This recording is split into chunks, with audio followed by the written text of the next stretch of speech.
आगे बढ़ेगी। और इन 5 चीजों में आरसीएम नंबर 1 है। इन 5 चीजों में आरसीएम जो है वो खरी उतरती है।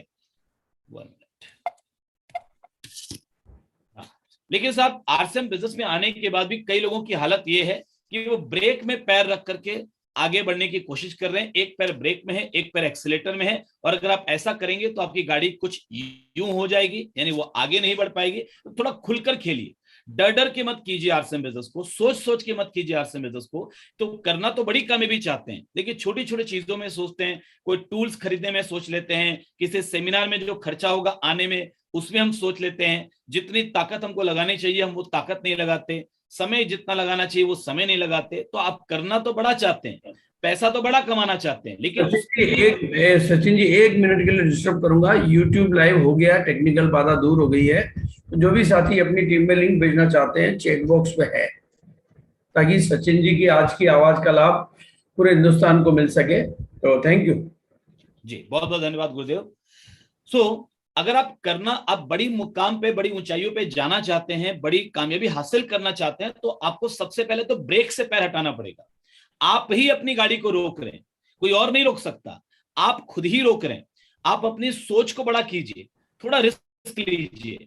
और गब्बर सिंह, देखिए एक शोले मूवी आई थी, उसमें गब्बर सिंह ने बोला कि जो डर गया वो समझो मर गया। डर डर के मत कीजिए बिजनेस को, क्या चला जाएगा। हम लोगों के पास खोने के लिए है क्या? क्या है खोने के लिए? देखिए, खोने के लिए मिडिल क्लास व्यक्ति के पास कुछ भी नहीं होता, लेकिन पाने के लिए पूरी दुनिया होती है। हमारे पास पूरा आसमान है, हम बहुत कुछ हासिल कर सकते हैं। तो डरिए मत, घबराइए मत। जहां पर आपको थोड़ा अगर खर्चा करना पड़े तो कीजिए, टूल्स खरीदना पड़े तो खरीदिए। अगर एनिवर्सरी 13 नवंबर को आपको दिल्ली जाना है, जाने आने में खर्चा लगेगा तो कीजिए। अगर पैसे की दिक्कत है तो मुझे माफ कीजिए, मगर एक मेरी सलाह मानिए, अगर पैसे की ज्यादा दिक्कत है तो आज से एक टाइम खाना बंद कर दीजिए। एक टाइम खाना खाइए। मैं आपको इस बात का विश्वास दिलाता हूं, लिख कर दे सकता हूं कि कोई भी व्यक्ति एक टाइम खाना खाकर मरेगा नहीं, वो एक टाइम खाना खाकर भी जिंदा रहेगा। तो जो एक टाइम खाने का पैसा बचेगा वो पैसे से आप सीखने पर, लर्निंग के ऊपर, ये बिजनेस को डेवलप करने पर खर्चा कीजिए। एनिवर्सरी अटेंड कीजिए, कंपनी विजिट कीजिए, टूल्स खरीदिए जो टूल्स आपको खरीदना आवश्यक है। किसी मीटिंग की तैयारी अगर आप करते हैं तो एडवांस टिकटें खरीदिए। कई लोग डरते हैं कि टिकटें बच जाएंगी तो फिर क्या होगा। बच जाएंगी, कोई बात नहीं, थोड़ा नुकसान होगा लेकिन एक बड़ी सफलता आपको मिलेगी। देखिए, आप अपनी ग्रोथ को अगर प्लान करना चाहते हैं तो 3 चीजें आपको प्लान करनी पड़ेगी, 3 चीजें सही करनी पड़ेगी। एक आपका माइंडसेट, दूसरा आपका स्किल सेट, तीसरा आपकी स्ट्रेटेजी। इन 3 चीजों पर ही बड़ी से बड़ी कामयाबी निर्भर करती है। माइंडसेट यानी आप जिस तरीके की कामयाबी चाहते हैं, उस कामयाबी को हासिल करने के लिए जिस तरीके का माइंडसेट चाहिए वो माइंडसेट आपको डेवलप करना पड़ेगा। स्किल सेट यानी जो कामयाबी आपको चाहिए उसके लिए जिस प्रकार की योग्यताएं आपके अंदर होनी चाहिए वो योग्यताएं आपको डेवलप करनी पड़ेगी। और तीसरी चीज है स्ट्रेटेजी, आपको योजना बनानी पड़ेगी। सही रणनीति के साथ ही युद्ध जीता जाता है। देखिए, लड़ाई, छोटी मोटी लड़ाई तो आप कैसे भी करके मान लीजिए जीत सकते हैं, आपकी शारीरिक क्षमता के बल पे जीत सकते हैं, या किसी भी तरीके से एडवांटेज आपको मिल सकता है। लेकिन बड़ा युद्ध अगर आपको जीतना है तो बिना रणनीति के, बिना प्रॉपर प्लानिंग के नहीं होगा। सितंबर के महीने में अगर आपकी स्ट्रेटेजी आपने नहीं बनाई है, अगर आपने पेपर पे अपना गोल नहीं बनाया है, क्या करना है, कैसे करना है, तो आप कुछ तो हासिल कर ही लेंगे। कोई ना कोई लेवल तो आपका आ ही जाएगा, क्योंकि पूरे भारत में माहौल है। लेकिन वो नहीं आएगा जो आपका आ सकता है। आपकी ग्रोथ जितनी आ सकती है उतनी नहीं आएगी तब तक, जब तक कि आपके पास एक सही स्ट्रेटेजी ना हो। तो माइंडसेट सफलता के लिए आरसीएम में कैसा होना चाहिए, कुछ 4-5 चीजें खास खास मैं आपको आपके बीच में हाईलाइट करता हूं। पहला, क्लियर विजन। आपका विजन बिल्कुल क्लियर होना चाहिए कि साहब आरसीएम बिजनेस आप क्यों कर रहे हैं, और ये आपको अगले 6 महीने में, अगले 1 साल में, अगले 2 साल में, अगले 5 साल में क्या देने वाला है। क्लियर विजन के साथ जब आप काम करेंगे, क्लियर थॉट्स के साथ जब आप काम करेंगे, भविष्य की दृष्टि जब आपके पास होगी, तो वर्तमान की तकलीफें आपको रोक नहीं पाएंगी, वर्तमान की मुश्किलें आपको रोक नहीं पाएंगी, और आप लगातार ग्रोथ करेंगे। और एक लीडर का सबसे बड़ा हथियार होता है उसका विजन। देखिए, प्रोडक्ट सेकेंडरी है, प्लान सेकेंडरी है, बाकी सब कुछ सेकेंडरी है, प्राइमरी है विजन। आने वाले समय में आपके साथ जो क्वालिटी पीपल आएंगे, अच्छे अच्छे लोग आएंगे, वो प्रोडक्ट देखकर नहीं आएंगे, वो प्लान देखकर नहीं आएंगे, वो आपका विजन देखकर आएंगे कि आपकी दूरदृष्टि कितनी है, आप कितनी दूर की प्लानिंग कर पा रहे हैं, आप क्या सोचते हैं इस सिस्टम के बारे में, इस इंडस्ट्री के बारे में। ये विजन को लोग ज्वाइन करेंगे, जो आपके विजन को ज्वाइन करेंगे ना साहब, वही बड़ा काम करेंगे। जो प्रोडक्ट को देख के ज्वाइन करेंगे, जो प्लान को देख कर ज्वाइन करेंगे, जो कंपनी को देखकर ज्वाइन करेंगे, वो बड़ा काम नहीं करेंगे। जो आपके विजन को देखकर ज्वाइन करेंगे वही लोग बड़ा काम करेंगे। इसलिए अपने विजन को एक्सपेंड कीजिए, उसको फैलाइए। दूसरा, कंप्लीट ऑनरशिप। अपने बिजनेस की आपको कंप्लीट ऑनरशिप लेनी पड़ेगी, जिम्मेदारी लेनी पड़ेगी। देखिए, दो रास्ते हैं आपके सामने, एक है आसान रास्ता, एक है सही रास्ता। और आसान रास्ता क्या है? लोगों को दोष देना। कि जब आप लोगों के भरोसे में बैठते हैं, आपको लगता है अपलाइन कुछ कर देगा तो मेरा रिजल्ट आ जाएगा, कोई टारगेट आ जाएगा तो मैं कामयाब हो जाऊंगा, चाहे कंपनी कुछ कर देगी तो मैं कामयाब हो जाऊंगा, तो आप आसान रास्ता चुनते हैं। और जब ऐसा नहीं होता तो फिर आप ब्लेम करना शुरू करते हैं, अपलाइन को ब्लेम करते हैं, डाउनलाइन को ब्लेम करते हैं, है ना, क्रॉस लाइन को ब्लेम करते हैं, पिकअप समय को ब्लेम करते हैं, कंपनी को ब्लेम करते हैं। देखिए, जिंदगी में बहुत आसान है ब्लेमिंग के ट्रैप में फंसना, यानी लोगों को दोष दे करके अपनी जिम्मेदारियों से बचना। ये बहुत आसान है, लेकिन इससे कामयाबी नहीं मिलती, इससे खुशियां नहीं मिलती, इससे जीवन में सफलता नहीं मिलती, इससे जीवन में वो सारी चीजें नहीं मिलती जो चीज आप चाहते हैं। सही रास्ता क्या है? जिम्मेदारी लेना। ये सब मेरी कामयाबी मेरी जिम्मेदारी है। मैं अपलाइन की मदद लूंगा, मैं डाउनलाइन की मदद लूंगा, मैं कंपनी की मदद लूंगा, लेकिन मेरी कामयाबी मेरी जिम्मेदारी है, जिम्मेदारी मेरी है। जब तक ये चीज मैं नहीं मानूंगा, जब तक इस चीज को मैं स्वीकार नहीं करूंगा, कंप्लीट ऑनरशिप नहीं लूंगा अपने बिजनेस की, मेरी मानसिकता अपने व्यापार की संपूर्ण जिम्मेदारी लेने की जब तक नहीं होगी, तब तक मैं आगे नहीं बढ़ूंगा। Focus on main thing. हमेशा अपने मुख्य लक्ष्य पर फोकस रखिए। जितने भी टारगेट्स आ रहे हैं, चाहे वो गामा ओरिजिनल के हैं, चाहे वो न्यूट्रीचार्ज के हैं, चाहे वो गुड डॉट के हैं, चाहे कोई भी टारगेट्स हैं, ये टारगेट आपके मददगार हैं आपको आपके मुख्य लक्ष्य तक पहुंचाने के लिए। मुख्य लक्ष्य आपके निगाहों में हमेशा बरकरार रहना चाहिए कि साहब मुझे फाइनेंशियल फ्रीडम लेना है, मुझे महीने का 1 लाख, 2 लाख, 5 लाख, 10 लाख, 50 लाख रुपए इस बिजनेस से कमाना है, मुझे 500, 1000, 2000, 5000, 10,000 लोगों की जिंदगियां बदलनी है। जो भी आपका मेन टारगेट है, उस मेन टारगेट पर आपकी नजरें हमेशा कायम रहनी चाहिए। तो आप कभी भी भटकेंगे नहीं। नहीं तो लोग भटक जाते हैं कि सब मुझे स्टेज पे माला नहीं पहनाया गया तो मैं तो नेगेटिव हो गया, सब मुझे तो मुझे ट्रॉफी नहीं मिली, मैं नेगेटिव हो गया, मेरा नाम नहीं लिया गया तो मैं नेगेटिव हो गया, सब मेरा तो जो रिवार्ड था वो रिवार्ड नहीं आया, मैं नेगेटिव हो गया। छोटी छोटी चीजों में लोग नेगेटिव होते हैं। अपलाइन ने मुझे कुछ बोल दिया, मैं नेगेटिव हो गया, कुछ बोल दिया मेरे दिल पर लग गया, मैं नेगेटिव हो गया। क्यों नेगेटिव हो जाते हैं? क्योंकि उनका ध्यान उनके मुख्य लक्ष्य से हट जाता है। अगर आपका फोकस आपके मुख्य लक्ष्य पर है तो बीच में ये चीजें तो आएंगी। कई बार आपका नाम छूट जाएगा, कई बार आपकी ट्रॉफी छूट जाएगी, कई बार आपका माला छूट जाएगी, कई बार अपलाइन ऐसे कुछ बोल देंगे जो आपको अच्छा नहीं लगेगा। लेकिन अगर आपकी निगाहें अपने मुख्य लक्ष्य पर हैं तो आप भटकेंगे नहीं, निराश नहीं होंगे, नाराज नहीं होंगे, नेगेटिव नहीं होंगे। और हमेशा उजले पक्ष की तरफ देखिए, ब्राइटर साइड की तरफ, क्योंकि सब कुछ खत्म होने के बावजूद भी कुछ तो कहीं बाकी होता है जिसको लेकर हम आगे बढ़ सकते हैं। उस पर आपकी नजरें होनी चाहिए और हमेशा कमिटमेंट कीजिए कि मुझे लोगों को देना है। देखिए, पैसा कमाना बुराई नहीं है, बहुत पैसा कमाना है, लेकिन बहुत पैसा वही लोग कमा पाते हैं जो लोगों को आगे बढ़ाने में, लोगों में अपना योगदान देने में हमेशा यकीन रखते हैं कि समाज के लिए मैं क्या कर सकता हूं। बड़े बड़े वैज्ञानिक, अब्दुल कलाम जी बोलते हैं कि बड़े बड़े वैज्ञानिक बहुत पैसा कमाते हैं मगर उनको मजा पैसा कमाने में उतना नहीं आता जितना मजा उनको समाज के लिए वो क्या कर पा रहे हैं उसमें आता है। तो जब आप लोगों के लिए कुछ करेंगे ना तो पैसा भी आपके पास अपने आप आएगा। हर बड़ी सफलता की शुरुआत जो है वो सोच से, सही सोच से होती है। आपके थॉट प्रोसेस से ही आपकी कामयाबी तय होती है। और अल्विन टॉफलर ये बोलते हैं कि मानव सभ्यता के विकास की जो कहानी हम पढ़ते हैं वो दरअसल मनुष्य के सोच के विकास की कहानी है। तो जितना ज्यादा हम अपनी सोच में विकास लाएंगे, जितना हम अपने सोचने के तरीके को बदलेंगे, और ये मॉर्निंग मिरेकल, ये जो सीरीज शुरू हुई है सुबह 6 बजे, ये आपके सोचने के तरीके को बदलेगी। जो गुरुदेव बार बार ये बोलते हैं कि किताबें पढ़िए, मैं देखता हूं कि गुरुदेव शुरू से ही जब भी उनके सेमिनार होते थे उस सेमिनार में वो किताबों का स्टॉल लगवाते थे और बार बार लोगों को रेकमेंड करते थे कि मेरी ट्रेनिंग तो आज मैं आपको दे रहा हूं, लेकिन आप यहां से किताबें लेकर जाइए, ये किताबें आपको रोज ट्रेन करेगी, आपकी सोच को बदलेगी। और उस सोच को बदलने की वजह से ही मैं भी आज यहां तक पहुंचा और इतने सारे लोग सफल हुए हैं। तो आपको भी अपनी सोच को डेवलप करना है। ये देखिए, ये कोई मछली है, जापान की मछली है जिसका नाम है कोई, कोई KOI, कोई। इस मछली की खूबी है कि इसको जैसे बर्तन में रख दो ये उतनी बड़ी हो जाती है, टब में रखो ये उतनी बड़ी हो जाएगी, बड़े और बर्तन में रखो उतनी बड़ी हो जाएगी, नदी नाले तालाब में समुद्र में रख दो तो ये उतनी बड़ी हो जाएगी। और ऐसे ही आपकी सोच है, ऐसे ही आपका जीवन है। जैसा माहौल आप इसको देंगे ये आपकी सोच उतनी बड़ी होगी और आपका जीवन, आपकी कामयाबी उतनी बड़ी होगी। आप कितना अचीव कर सकते हैं उसकी कोई लिमिट ही नहीं है। पैसा ताकत है, बहुत पैसा कमाना चाहिए और हम लोग RCM बिजनेस में बहुत पैसा कमाएंगे। आने वाले समय में लाखों रुपए महीने, करोड़ों रुपए महीने हर एक व्यक्ति उस व्यक्ति को आएंगे जो अपनी सोच के दायरे को बड़ा करेंगे। लेकिन साथ में ये ध्यान रखिएगा कि आपका पर्पस पैसे से भी बड़ा होना चाहिए, कि कितने लोग आपकी टीम में रॉयल्टी पर आ रहे हैं, कितने लोग आपकी वजह से टेक्निकल पर आ रहे हैं, कितने लोगों की जिंदगियां बदल रही है। ये जब सोच आपके दिमाग में होगी तो आप जो है ना वो सारी सीमाएं तोड़ देंगे। मानव की जितनी लिमिटेशंस होती है, मनुष्य की जितनी लिमिटेशंस होती है, सारी लिमिटेशन आप तोड़ देंगे। आप कुछ चमत्कारिक काम कर जाएंगे। ये तभी हो पाएगा जब आपके पास कोई महान लक्ष्य होगा, कोई महान पर्पस होगा। तो ये जो अमीर लोग आपके सामने दिख रहे हैं ना, इन अमीरों की गिनती में आप भी शामिल हो सकते हैं। आज आपके पास वो जरिया है, नेटवर्क मार्केटिंग, आरसीएम बिजनेस, वो जरिया है कि आप भी इनकी गिनती में शामिल हो सकते हैं। इसलिए बीच की एक फोटो मैंने खाली रखी है।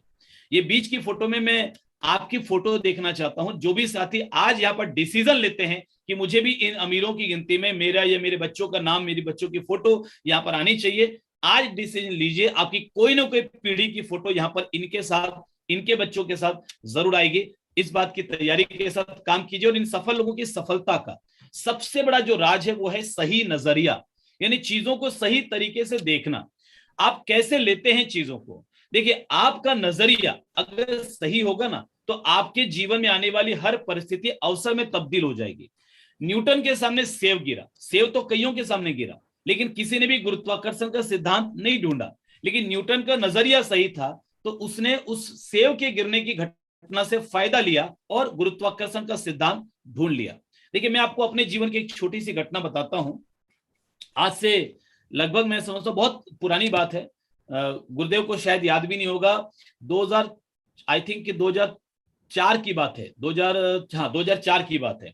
2004 में गुरुदेव बीसी सर का एक प्रोग्राम हमने लिया था छत्तीसगढ़ में। एक एलडीपी का प्रोग्राम था, एक सेमिनार भी था, एलडीपी भी थी। तो वहां पर जो प्रेजेंटेशन होता है, होस्टिंग जो होती है, यानी किसी चीफ स्पीकर को बुलाने से पहले जो शुरुआत की होस्टिंग होती है, distance promotion, profession promotion, product promotion, income presentation, तो ये जो पार्ट होता है, प्लान शो, ये जो पार्ट होता है, इस पार्ट में आपने देखा होगा किसी फिजिकल सेमिनार में कभी अगर आप गए हैं तो अलग अलग लेवल के लीडर्स को बुलाया जाता है और वो आकर के शुरू का पार्ट करते हैं।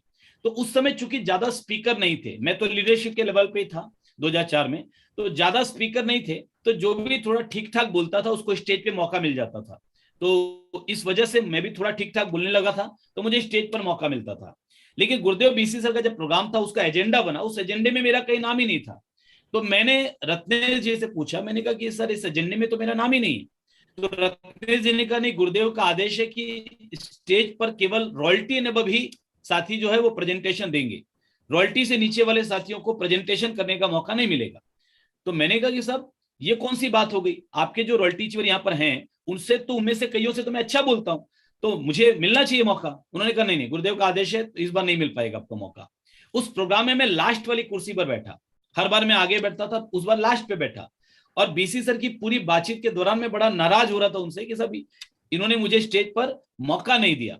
तो पीछे बैठे बैठे मेरे मन में इस तरीके की भावनाएं आने लगी कि मुझे ये बिजनेस छोड़ देना चाहिए, क्या मतलब है, मुझे इतनी बेइज्जती मेरी की गई, मैं हर बार स्टेज पे होस्टिंग करता हूं, मेरी टीम क्या सोचेगी, इस बार मुझे मौका नहीं मिला, इतना बड़ा प्रोग्राम हुआ। मीटिंग खत्म होने के बाद मैं घर पर गया, मैंने अपने ड्रीम्स की तरफ देखा और मेरे मन में एक सवाल आया कि साहब मेरे सपने तो बड़े हैं, फिर एक छोटी सी बात क्या मुझे नेगेटिव कर सकती है क्या? नहीं।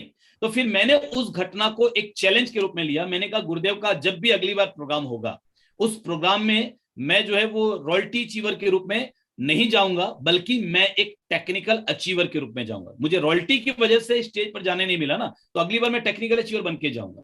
फिर 1 साल के बाद गुरुदेव का दोबारा प्रोग्राम हुआ छत्तीसगढ़ में, और उस प्रोग्राम में मैं एज ए टेक्निकल अचीवर मौजूद था। तो ये आपके जीवन में देखिए बहुत सारी घटनाएं ऐसी होंगी। तो ये घटनाओं से आप क्या लेते हैं? उन घटनाओं से आप नेगेटिव हो जाते हैं या उसको एक चैलेंज के रूप में लेते हैं? किसी ने आपका अपमान किया, आप नेगेटिव हो गए या चैलेंज लिया? तो आपको कामयाब होने के लिए और कुछ बड़ा अचीव करने के लिए विश और डिसीजन के बीच का अंतर समझना पड़ेगा। मेरी चाहत है मेरी इज्जत हो, मेरी चाहत है मेरा सम्मान हो, मेरी चाहत है मैं इसमें रॉयल्टी पे आ जाऊं, मेरी चाहत है मैं टेक्निकल पर आ जाऊं, मेरी चाहत है कि मेरी पिन बदल जाए, मेरी चाहत है कि मेरे पास गाड़ी मिल जाए। तो चाहत से कुछ नहीं होने वाला, विश से कुछ नहीं होने वाला। आपको डिसीजन लेना पड़ेगा कि साहब मुझे रॉयल्टी बनना है, उसके लिए जो करना पड़ेगा मैं करूंगा।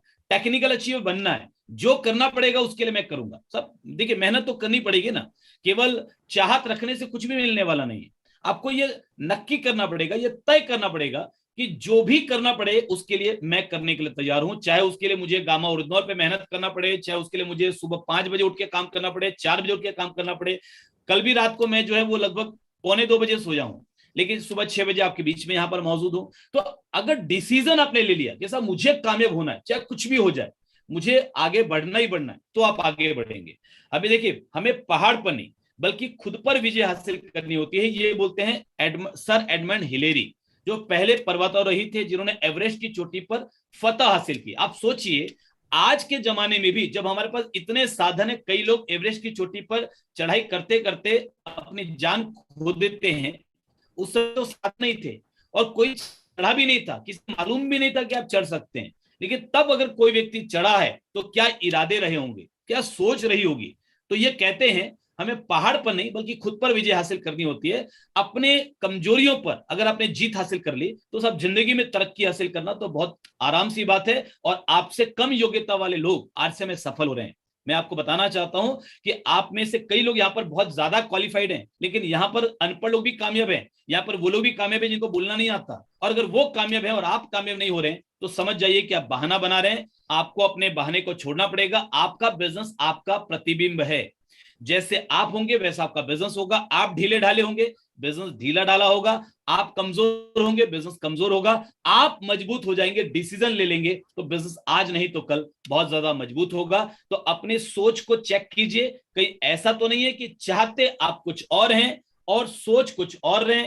चाह तो आप रहे कि सब इस महीने में रॉयल्टी आना चाहता हूं, लेकिन सोच रहे हैं कि साहब रॉयल्टी आना तो मुश्किल ही है, कहां हो पाएगी रॉयल्टी, इतना बड़ा टारगेट कैसे होगा। तो चाहते कुछ और है, सोच कुछ और है, तो ये चलने वाला नहीं है। इस विरोधाभास को खत्म करना पड़ेगा। थोड़ी हिम्मत आपको पैदा करनी पड़ेगी। हर व्यक्ति को डर लगता है किसी भी नए काम को करने में। मुझे भी कई बार डर लगा था, लेकिन फिर भी चूंकि यहां सीने में आग लगी थी तो मैंने उस डर के बावजूद भी काम को जारी रखा। देखिए, कमजोर लोगों में और सफल लोगों में, असफल लोगों में और सफल लोगों में फर्क क्या है। डर दोनों को लगता है, किसी भी नए काम को करने में डर दोनों को लगता है। नए व्यक्ति से मिलने में डर दोनों को लगता है। पहली बार प्लान दिखाने में डर दोनों को लगता है। पहली बार स्टेज पर आने में डर दोनों को लगता है। लेकिन असफल व्यक्ति असफल क्यों होता है? क्योंकि उसको जिस काम में डर लगता है वो काम करता ही नहीं है। लेकिन सफल व्यक्ति को जिस काम में डर लगता है, अगर वो जरूरी है तो वो उस काम को जरूर करता है। डरते डरते ही करता है, लेकिन करता है। और एक दिन उसका डर निकल जाता है, क्योंकि करते करते ही डर निकलेगा, सोचने से डर नहीं निकलेगा। तो आपको थोड़ी हिम्मत चाहिए, थोड़ा साहस चाहिए, कुछ अलग सोचने की, अपने कमजोरियों का सामना करने की, नेगेटिव लोगों और नेगेटिव स्थितियों का सामना करने की, और उस काम को करने की, उस काम को संभव बनाने की जिस काम को अभी लोग असंभव मानते हैं। देखिए साहब, आप एक दिन अमीर बन जाएंगे ये आपके आसपास के लोगों को नहीं लगता। एक आम आदमी जो आपकी परिस्थिति में है वो एक दिन कामयाब हो जाएगा ये लोगों को नहीं लगता। लेकिन आपने अगर खुद पर विश्वास किया और आप 6 बजे के ट्रेनिंग में लगातार आते रहे तो आप उस असंभव काम को संभव कर सकते हैं। ये एक बहुत बड़े वैज्ञानिक हैं, बहुत बड़े विद्वान हैं। और ये विद्वान जो है ना, ये इन्होंने कहा कि कोई भी चीज जो हवा से ज्यादा भारी है वो उड़ेगी नहीं। अब इतने बड़े महान वैज्ञानिक अगर ये बात बोल रहे हैं कि हवा से ज्यादा भारी है वो उड़ेगी नहीं, तो मान लेना चाहिए। क्यों, मैं ठीक बोल रहा हूं ना सर? मानना चाहिए नहीं मानना चाहिए? मैं सभी साथियों से चाहता हूं कि चैट में मुझे जवाब दें ताकि मुझे मालूम भी पड़े कि कितने लोग मेरी बात को सुन रहे हैं। एक बहुत बड़े वैज्ञानिक, एक बहुत बड़े वैज्ञानिक वो ये बोल रहे हैं कि साहब कोई भी चीज हवा से ज्यादा भारी है तो वो नहीं उड़ सकती। अब इतने बड़े वैज्ञानिक, कई आविष्कार किए इन्होंने, लॉर्ड केल्विन कई सारे आविष्कार किए, तो ये बोल रहे हैं तो मान लेना चाहिए। लेकिन साहब, मानव की क्षमता की, मानव के क्षमता की कोई लिमिटेशन नहीं है। चाहे कोई भी बड़े से बड़ा धुरंधर, बड़े से बड़ा एक्सपर्ट, बड़े से बड़ा 30 मार्का आपको ये बोले कि आप ये काम नहीं कर सकते, तो साहब उस बात को मत मानिए, स्वीकार मत कीजिए। हो सकता है आज नहीं कर सकते, लेकिन अगर आपने ठान लिया तो आप बिल्कुल कर सकते हैं। तो साहब इसी बात को मानते हुए इसके कुछ ही दिनों के बाद इनके लॉर्ड केल्विन ने ये बोला कोई भी चीज हवा से ज्यादा भारी उड़ नहीं सकती, लेकिन कुछ ही दिनों के अंदर में साहब हवाई जहाज का आविष्कार हो गया। हवाई जहाज हवा से बहुत ज्यादा भारी होता है मगर वो उड़ता है, क्योंकि मनुष्य ने अगर सोच लिया कुछ भी तो वो जरूर होगा। और ये एक वैज्ञानिक है वॉन ब्राउन, ये बोलते हैं कि अगर मुझे ये ताकत मिले ना तो मैं डिक्शनरी से असंभव शब्द ही हटा दूं। इस महीने आप कुछ भी कर सकते हैं, जो भी टारगेट आप ले लेना, सितंबर के महीने में हो, मार्च के महीने में हो और अपनी पूरी जिंदगी में हो, आप सब कुछ कर सकते हैं। देखिए आपके सामने एक भौरा है, मैं आपसे एक सवाल पूछता हूं, भौरा उड़ता है या नहीं? यस और नो, मुझे कमेंट में बताइए, यस या नो। भौरा उड़ता है या नहीं उड़ता है? भौरा उड़ता है कि नहीं उड़ता है? कमेंट में बताइए साहब, भौरा उड़ता है कि नहीं उड़ता? यस माय डियर फ्रेंड्स, भौरा उड़ता है, भौरा उड़ता है। लेकिन वैज्ञानिकों को आज तक आश्चर्य है कि भौरा उड़ता कैसे है। विज्ञान ये कहता है कि विज्ञान के नियमों के हिसाब से भौरा उड़ नहीं सकता, क्योंकि जो उसके शरीर का आकार है और जो उसके पंखों का आकार है। देखिए, हवाई जहाज भी अगर भौरे की तरह बनाया जाए तो हवाई जहाज भी नहीं उड़ पाएगा। हवाई जहाज तो चील की तरह बनाया जाता है। भौरे का शरीर अलग है, भौरे का शरीर भारी है, पंख हल्के हैं, और जो हवा हटाने के लिए जो पंखों में साइज होना चाहिए वो साइज भी नहीं है। फिर भौरा उड़ता कैसे? मेरा सवाल है आपसे, चैट बॉक्स में मुझे बताइए। विज्ञान आज भी नहीं मानता कि भौरा उड़ सकता है। विज्ञान का कहना है भौरा विज्ञान के नियमों के हिसाब से उड़ नहीं सकता। आज भी विज्ञान यही बोलता है कि विज्ञान के नियमों के हिसाब से भौरा उड़ नहीं सकता। तो फिर भौरा उड़ता कैसे है? माय डियर फ्रेंड्स, भौरा इसलिए उड़ता है क्योंकि भौरे ने विज्ञान कभी पढ़ाई नहीं है। उसने बड़े बड़े वैज्ञानिकों की राय कभी सुनी नहीं है। उसको तो ये लगता है कि सब मुझे उड़ना है, वो उड़ जाता है। तो अगर आपको लगता है कि आपको कामयाब होना है तो चाहे पूरी दुनिया मिलकर के बोले, बड़े बड़े विद्वान बोले, बड़े बड़े एक्सपर्ट बोले, आप नहीं आगे बढ़ सकते, लेकिन आप आगे बढ़ जाएंगे अगर आपको खुद पर विश्वास होगा। डॉक्टर अब्दुल कलाम आजाद जी बोलते थे, अगर आपको सितारों को छूने की तमन्ना है तो फर्क नहीं पड़ता कि आप कौन है, आप हर उस चीज को पालेंगे जिसको आपका दिल चाहता है। देखिए, मैं आपको एग्जाम्पल देता हूं, श्रीकांत बोला, ये एक नेत्रहीन व्यक्ति, ये अब्दुल कलाम जी से मिले जब ये स्टूडेंट थे, और अब्दुल कलाम जी ने जब इनसे पूछा कि भाई आपके सपने क्या है, अब्दुल कलाम जी सबसे पूछते थे आपके सपने क्या है। तो जब इनसे पूछा आपके सपने क्या है, तो इन्होंने कहा, ऐसा सपना बताया कि अब्दुल कलाम जी भी चकरा गए। उन्होंने कहा इतना बड़ा सपना किसी स्टूडेंट का। इसने सपना बताया अपना कि सर मैं भारत का पहला नेत्रहीन, क्योंकि ये नेत्रहीन है, श्रीकांत बोला, तो मैं भारत का पहला नेत्रहीन राष्ट्रपति बनना चाहता हूं, नेत्रहीन राष्ट्रपति बनना चाहता हूं। तो अब्दुल कलाम जी ने पीठ पे हाथ रखा, बोला अपने सपने को छोटा होने मत देना बेटा, जरूर तुम कुछ जीवन में बड़ा करोगे। और साहब वो श्रीकांत बोला, जिसको भारत में आईआईटी ने रिजेक्ट कर दिया कि सब नेत्रहीन लोगों के लिए आईआईटी में कोई जगह नहीं है, यहाँ पर कोई व्यवस्था नहीं है, कोई सुविधा नहीं है, आप कैसे आईआईटी पास करोगे। उस श्रीकांत गोला को फॉरेन में जगह मिली, 100% फ्री स्कॉलरशिप मिली। इसने एक इंडस्ट्री खड़ी की, जिस इंडस्ट्री के जरिए आज ये करोड़पति हैं। ये इंडस्ट्री बहुत बड़ी हो चुकी है, जिसके साथ इन्होंने बहुत सारे और भी काम किए, कई अवार्ड इनको मिला। और हाल में ही इन्होंने पॉलिटिकल पार्टी ज्वाइन की है, स्पीकर के रूप में वहां पर अभी इन्होंने शुरुआत की है, क्योंकि राष्ट्रपति बनने का सपना इन्होंने छोड़ा नहीं है। कोई बड़ी बात नहीं है कि आज से 10 साल के बाद आपको ये सुनने को मिले कि भारत के पहले नेत्रहीन राष्ट्रपति श्रीकांत बोला। That is possible. इंसान के इरादों के सामने कुछ भी असंभव नहीं है। आप इस महीने का जो टारगेट बनाएंगे वो टारगेट आप हिट कर सकते हैं। आज तो हमारे पास केवल 9 तारीख ही है, अभी भी 21 दिन बचे हैं। टारगेट के साइज को बड़ा कीजिए, मेहनत और प्रयास को बड़ा कीजिए, आप कुछ बड़ा कर पाएंगे। और डिसेबिलिटी आंखें ना होना नहीं है, डिसेबिलिटी विजन का ना होना, यानी दूरदृष्टि का ना होना कि आने वाले समय में हम क्या कर सकते हैं। अभी देखिए, श्रीकांत बोला के ऊपर एक मूवी बन रही है, आप बहुत जल्दी सिनेमा हॉल में ये मूवी देखेंगे। तो कोई भी चीज जिसको आपका दिमाग स्वीकार कर सकता है, आप उसको हासिल कर सकते हैं। लेकिन याद रखिएगा कि हासिल आप केवल सिस्टम की मदद से कर सकते हैं। छोटी मोटी सफलता तो आप विदाउट सिस्टम भी कर सकते हैं, लेकिन बड़ी सफलता के लिए सिस्टम की मदद जरूरी है। बिना सिस्टम की बड़ी सफलता नहीं होगी। और सफलता के लिए 4 चीजें, सिस्टम क्या बोलता है, 4 चीजें। पहला, स्पष्ट तथा लिखित लक्ष्य होना चाहिए। सितंबर महीने में भी अगर आप कुछ बड़ा करना चाहते हैं तो ऑन द पेपर आपको लिखना पड़ेगा क्या चाहते हैं, क्या अचीव करना है, कितने रॉयल्टी आपकी टीम में आएंगे, कितने वाइटल आपकी टीम में आएंगे, किस आपके शहर से कितना बिजनेस आएगा, किस इलाके से कितना बिजनेस आएगा, कौन कौन से टारगेट पर आप अपनी टीम के कितने कितने लोगों को लाना चाहते हैं। तो आपको एक स्पष्ट लक्ष्य बनाना। अभी मैं सितंबर के हिसाब से बात कर रहा हूं, लेकिन यह फार्मूला आपके पूरे जीवन में काम आएगा। जीवन में जो भी आपको सफलता चाहिए, ये 4 कदम लेकर के आप वो सफलता आरसीएम के जरिए हासिल कर सकते हैं। तो पहला है कि स्पष्ट तथा लिखित लक्ष्य, आप लक्ष्य को लिखिए। दूसरा, लक्ष्य की दिशा में लगातार ज्ञान अर्जन। देखिए, आपने लक्ष्य बना लिया, अब वो लक्ष्य को पूरा करने के लिए आपके पास नॉलेज होना चाहिए। नॉलेज पावर है। अब्दुल कलाम जी बोलते थे कि ज्ञान ही वो पंख है जो आपको अनंत आसमान में उड़ने में मदद करता है। आप सुबह 6 बजे अगर रेगुलर मॉर्निंग मिराकल प्रोग्राम में आते हैं तो आप सीखते हैं। अगर आप लगातार रेकमेंडेड बुक्स पढ़ते हैं तो आप सीखते हैं, और लगातार ज्ञान अर्जन करके, लगातार सीख करके आप कोई भी लक्ष्य हासिल कर सकते हैं। तीसरा काम है लगातार प्रयास। प्रयास रुक रुक के नहीं, कभी कभी नहीं, लगातार, चाहे कितनी भी मुश्किल आए, तकलीफ आए, आपको रास्ते ढूंढने पड़ेंगे। देखिए, या तो आप बहाने बना सकते हैं, या तो कामयाबी बना सकते हैं, पैसे बना सकते हैं। आपके जीवन में तकलीफें, किसने बोला कि साहब तकलीफें नहीं आएंगी? बल्कि जब आप कोई टारगेट लेंगे ना, तो ज्यादा तकलीफें आएंगी। जिस दिन आपको काम ज्यादा होता है ना, उसी दिन मेहमान घर पे आते हैं। तो ये तो कुदरत का नियम है। ये तो कुदरत का नियम है कि जिस व्यक्ति के लक्ष्य बड़े हैं, उस व्यक्ति के सामने चैलेंजेस भी बड़े आएंगे। तो उन चैलेंजेस के सामने में भी आपको रास्ता ढूंढना पड़ेगा कि मैं कैसे काम कर सकता हूं, टाइम कैसे मैनेज करूं, मैं अपने अपने काम को कैसे मैनेज करूं, कैसे इन चीजों को मैनेज करूं, ये आपको रास्ता ढूंढना पड़ेगा।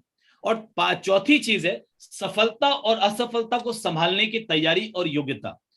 कभी अगर आपको सफलता मिले, तो सफलता आपका दिमाग खराब नहीं करनी चाहिए, क्योंकि बड़े से बड़े लोगों को अहंकार ने खत्म कर दिया। राम से किसी ने पूछा कि रावण को किसने मारा, तो राम ने कहा रावण को मैंने नहीं मारा, रावण को मैंने नहीं मारा, रावण को मैंने मारा। मैंने नहीं मारा, मैंने मारा। मैं यानी अहंकार, कि सब मैंने, ये रॉयल्टी आपको मालूम है, मैंने रॉयल्टी हासिल की है। अरे अपलाइन ने कुछ किया ही नहीं है, सब मैंने टेक्निकल अचीव किया, मैंने मेहनत की, मैंने किया, मैंने किया। लीडर के अंदर एक खूबी होती है कि वो अपनी जीत का सेहरा अपनी टीम के, अपने अपलाइन के, अपनी कंपनी के, प्रोडक्ट के, सबके सिर पर बांध देता है कि साहब मेरी कामयाबी मेरे अपलाइन की वजह से, मेरी कामयाबी कंपनी की वजह से, आरसीएम है इतना बढ़िया, मेरी कामयाबी टीसीजी की वजह से, मेरी कामयाबी आरसीएम के प्रोडक्ट की वजह से, मेरी कामयाबी मेरी टीम की वजह से, इतनी बढ़िया टीम मुझे मिली है। लेकिन जब हार मिलती है तो उसकी वो पूरी जिम्मेदारी लेता है कि साहब ये जो हार है इसकी जिम्मेदारी मेरी है, क्योंकि मैं टीम का कैप्टन हूं, मैं सुधार करूंगा और अगली बार हम और बढ़िया करेंगे। तो जीत का सेहरा लोगों के सिर पर, हार की जिम्मेदारी अपने सिर पर। तो सफलता को आप संभाल सके और असफलता को भी संभाल सके। आपने टारगेट बनाया, बाई चांस आप हिट नहीं कर पाए, कोई बात नहीं, अगली बार फिर प्रयास कीजिए, फिर से खड़े होना है। जिंदगी खत्म नहीं हुई है, जब तक आप मैदान में हैं खेल बाकी है, जब तक आप जीतेंगे नहीं खेल बाकी है। तो अपने लक्ष्य को लिखिए। आज यहां से आप सबसे पहला काम ये कीजिएगा, जिन्होंने भी नहीं लिखा वो अपना लक्ष्य को लिखिए कि भी क्या पाना चाहते हैं आप। सितंबर महीने में क्या करेंगे, मार्च तक क्या करेंगे, अगले 1 साल में क्या करेंगे, अगले 5 साल में क्या करेंगे। लक्ष्य 2 प्रकार का होता है, पहला अचीवमेंट गोल, दूसरा एक्शन गोल। अचीवमेंट गोल, क्या पाना है आपको, कौन सी लेवल पाना है, कौन सी कार आपको लेनी है, आपको कितने लोगों को अपने टीम में सफल बनाना है, तो ये हो गया आपका अचीवमेंट गोल। दूसरा हो गया एक्शन गोल, तो उसको करने के लिए आप क्या करेंगे, आप कितने प्लान रोज दिखाएंगे, आप टीम से काउंसलिंग कितनी करेंगे, होम मीटिंग आप कितनी करेंगे, इस महीने रोज की आपकी वर्किंग का स्ट्रेटेजी क्या होगा, वर्किंग स्टाइल क्या होगा, कौन सी किताब आप पढ़ेंगे, कौन सी अपनी स्किल डेवलप करेंगे। तो एक तो हो गया क्या पाना है, दूसरा हो गया कि उसको पाने के लिए क्या करना है। ये दोनों के गोल आपको लिखित में बनाने पड़ेंगे। गोल सेटिंग के फायदे क्या है, पहला आपका डायरेक्शन क्लियर होता है, आप भटकते नहीं है इधर उधर, आप सही दिशा में आगे बढ़ते हैं और अपने समय का सही इस्तेमाल कर पाते हैं। जिनके पास ये प्लानिंग होती है कि कल मुझे किससे किससे मिलना है, क्या करना है, इस महीने का क्या गोल है, क्या टारगेट है, उस व्यक्ति का समय एक भी मिनट वेस्ट नहीं होता। अदरवाइज हम तो कई बार यही सोचते रहते हैं किससे मिले, किससे बात करें, क्या करें, क्या नहीं करें। तो आपके समय का इस्तेमाल होता है, आपके अंदर की छुपी हुई शक्तियां बाहर आती है। देखिए मैं आपको एक छोटा सा एग्जांपल देता हूं, हालांकि समय मुझे लगता है मेरे पास काफी कम है, तो मैं 10 मिनट के अंदर, 10 मिनट चलेगा गुरुदेव? आराम से आराम से आराम से, सब लोग देख लो आप, 1000 लोग बने हुए हैं, जी एक जी भी आदमी कम नहीं हो रहा है कहीं का। जी जी, आपका आशीर्वाद है सर। सर तो आपके अंदर की क्षमताएं जागती है तब जब आपके पास गोल होता है। मैं एक एग्जांपल देता हूं आपको। अब्दुल कलाम आजाद जी जब स्टूडेंट थे, तो उनके टीचर ने उनको एक प्रोजेक्ट दिया और उन्होंने कहा कि भाई ये प्रोजेक्ट आपको पूरा करना, कितने दिन में पूरा करोगे। तो अब्दुल कलाम जी ने बोला कि साहब लगभग 30 दिन लगेंगे, मुझे 4 लोगों की एक टीम बनानी पड़ेगी और 30 दिन लगेंगे। तो टीचर ने कहा 4 लोगों की टीम तो आप बना लो, लेकिन मैं आपको 30 दिन नहीं दे पाऊंगा, मैं आपको 3 दिन दूंगा। तो अब्दुल कलाम जी परेशान हो गए, उन्होंने कहा कि सर ये पॉसिबल ही नहीं है, ये कैसे हो पाएगा, भाई इतना बड़ा प्रोजेक्ट है, इतना सब कुछ करना है, 30 दिन का काम है, 3 दिन में कैसे होगा। तो टीचर ने कहा कि देखो भाई, अगर 3 दिन के अंदर तुम नहीं करोगे तो तुम्हारी जो स्कॉलरशिप है वो स्कॉलरशिप बंद हो जाएगी। और अब्दुल कलाम जी तो गरीब स्टूडेंट थे, उनके पास स्कॉलरशिप के बिना कोई और तरीका ही नहीं था आगे बढ़ने का, पढ़ाई को जारी रखने का। तो उन्होंने सब खाना छोड़ दिया, सोना छोड़ दिया, दिन रात मेहनत की और आश्चर्यजनक रूप से उस 30 दिन के काम को 3 दिन में कंप्लीट किया। टीचर के सामने जब वो प्रोजेक्ट लेकर गए कि सर ये प्रोजेक्ट कंप्लीट हो गया, तो टीचर की आंखों में आंसू आ गए। टीचर ने गले से लगा लिया अब्दुल कलाम जी को और ये बोला कि अब्दुल, मुझे मालूम था कि तुम्हारे अंदर एक लीडर है, और वो लीडर किसी व्यक्ति के अंदर का तभी जागता है जब वो थोड़ा दबाव लेता है, थोड़ा प्रेशर लेता है, और जब आप गोल बनाते हैं ना और उसके सामने टाइम डालते हैं ना, तो थोड़ा प्रेशर क्रिएट होता है कि सब इस काम को इस समय के अंदर में कंप्लीट करना है। तो आपके अंदर का लीडर तभी जागता है जब आपके पास गोल होता है। तो माय डियर फ्रेंड्स, ये आपके अंदर की शक्तियों को जगाता है, आपका अपने व्यापार पर कंट्रोल बढ़ाता है और आपको बड़ी सफलता की तरफ लेकर जाता है। देखिए, 3 प्रकार के लोग होते हैं जो गोल बनाते हैं। पहले होते हैं निराशावादी, पेसिमिस्ट, ये हमेशा जो है ना गोल जो है माइनस की तरफ बनाएंगे। दूसरे होते हैं वास्तविकतावादी, और तीसरे होते हैं सब विजनरी। तो ये जो निराशावादी लोग होते हैं ना, ये हमेशा जो गोल बनाएंगे ना, ये गोल बनाएंगे पिछले बार से कम। ये हमेशा उल्टा ही सोचेंगे कि सब इस बार तो ये चैलेंज है, इस बार तो ये चैलेंज है, इस बार तो इतना नहीं हो पाएगा, पिछले बार पता नहीं कैसे हो गया, किस्मत से हो गया, अभी तो और कम होगा। तो ये निराशावादी लोग होते हैं। लेकिन ये होते हैं वास्तविकतावादी, रियलिस्टिक। ये सारी चीजों को कैलकुलेशन करेंगे, एनालिसिस करेंगे, और जो कर सकते हैं ना उससे कम का टारगेट बनाएंगे, आसान टारगेट बनाएंगे, ताकि कोई व्यक्ति इनको ये ना बोल दे कि साहब आपका टारगेट फेल हो गया। इनको सब किसी की बात सुनना पसंद नहीं है। कोई व्यक्ति अगर ये बोल दे ना, अरे आपने तो लक्ष्य बनाया था, इस महीने आप रॉयल्टी पे जाने वाले हो, कहां गई रॉयल्टी, रॉयल्टी तो आई नहीं आपकी, तो ये चीज को सुनना पसंद नहीं है। इसलिए ये टारगेट उतना ही बनाते हैं जितना ये कर सकें, क्योंकि ये रियलिस्टिक लोग हैं, वास्तविकतावादी हैं। लेकिन ये होते हैं विजनरी, तीसरे होते हैं विजनरी। ये टारगेट अपनी औकात से बड़ा बनाते हैं, जो ये कर सकते हैं उससे ज्यादा बड़ा लक्ष्य लेते हैं।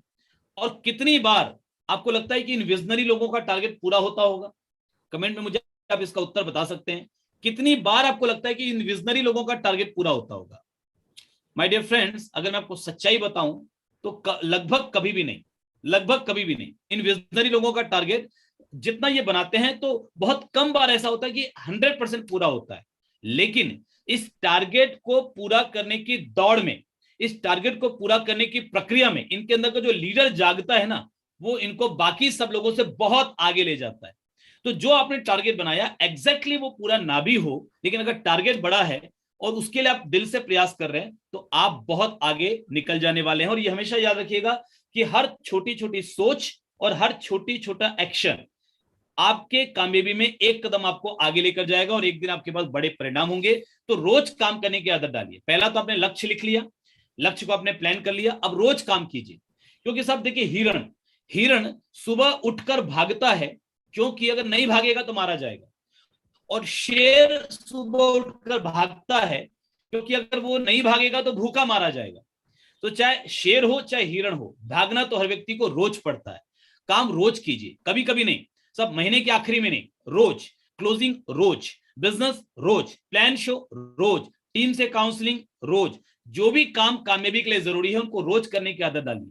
सचिन तेंदुलकर से किसी ने पूछा आपकी कामयाबी का राज क्या है? इन्होंने कहा सुबह उठकर चाहे कैसी भी मौसम हो, चाहे कैसा भी समय हो, चाहे कैसी भी स्थिति हो, मैं सुबह 6 बजे तैयार होकर ग्राउंड पे पहुंचता हूं, 500 डिलीवरी फेस करता हूं, उसके बाद कोई काम करता हूं।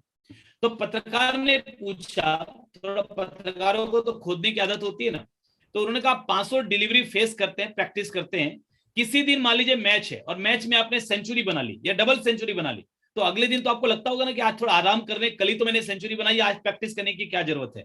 सचिन तेंदुलकर ने कहा कि साहब उस दिन मैं 500 डिलीवरी से ज्यादा फेस करता हूं, अगले दिन मैं 500 डिलीवरी से ज्यादा फेस करता हूं। एक दिन भी अगर मैं प्रैक्टिस नहीं करूं तो मुझे उसी दिन कमजोरी का एहसास होने लग जाता है। और जिस दिन मैंने कामयाबी हासिल की है, अगले दिन तो मैं और ज्यादा प्रैक्टिस करता हूं कि वो कामयाबी मेरा दिमाग खराब ना कर दे। कई लोग सितंबर में बड़ी बड़ी क्लोजिंग करेंगे और अक्टूबर में आराम करने चले जाएंगे।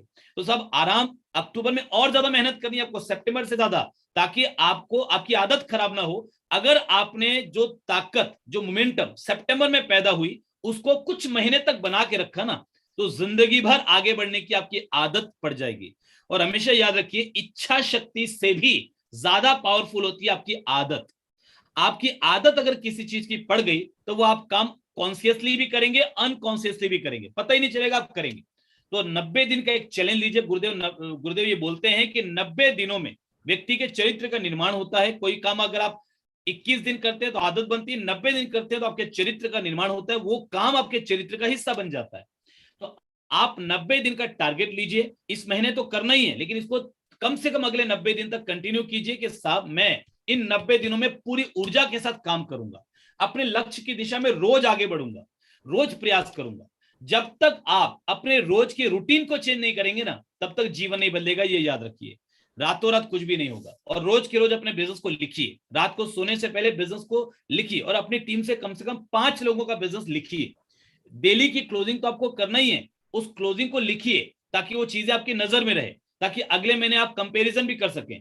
और लक्की होने की उम्मीद अगर आप करेंगे तो लाखों करोड़ों में कोई एक लक्की होता है, लेकिन अगर आप प्रोफेशनल तरीके से ये बिजनेस करेंगे तो आप इस बिजनेस में 100% कामयाब होंगे और दुनिया एक दिन आपको बोलेगी आप किस्मत वाले हैं। तो प्रोफेशनल तरीके से कैसे करेंगे? प्रॉपर ड्रेस कोड में जाइए, मैदान में टूल्स लेकर के जाइए। अभी गुरुदेव बार बार गामा और की एक बहुत शानदार बुक है, नीड ऑफ एवरी इंडियन, बहुत अच्छी किताब है, उसका बार बार जिक्र करते हैं।